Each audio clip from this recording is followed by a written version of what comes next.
I present to you my precious Redragon K506 Centaur keyboard. This is my daily driver since almost 2 years now, and I can say this is the perfect keyboard for me right now. Yes, it does have some little downsides, like you don't have multimedia buttons, but there is a workaround without that. You can use the F1 to F12 keys when needed. Now let's talk about specs before we move along.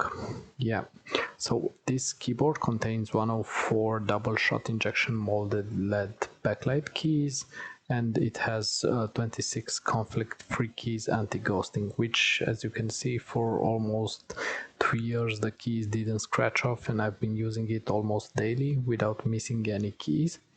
Also, the quiet membrane keys, designed for nearly silent gaming, so when your family is sleeping you can type away, or I don't know, game or do whatever you want. Although contains 10 solid and rainbow lightning modes, which you can customize, as you can see at the start of the video and at the end of the video, of course. Also, the braided cable is 1.8 meters long with gold plated USB. It also contains a full numeric keypad, which is a plus for me, and it was built like a tank. I mean, over-engineered metal and ABS casing.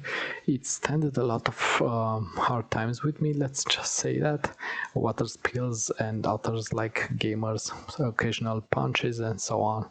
Now let's get back to my feeling. So the keyboard feels really good to type, and you could type for hours without any pains.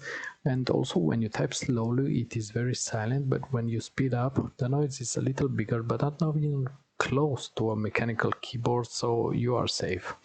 Also, the Centaur gives a good feeling and leaves you with the impression that this is a premium keyboard, but let's not forget this is only 30 to 40 euros right now. The keys are independent and it can be easily cleaned, and the cable is long and can be managed properly. That's it. Thank you for watching. Also, don't forget to answer the gamer's dilemma. Would you like a mechanical keyboard or the membrane one? Bye.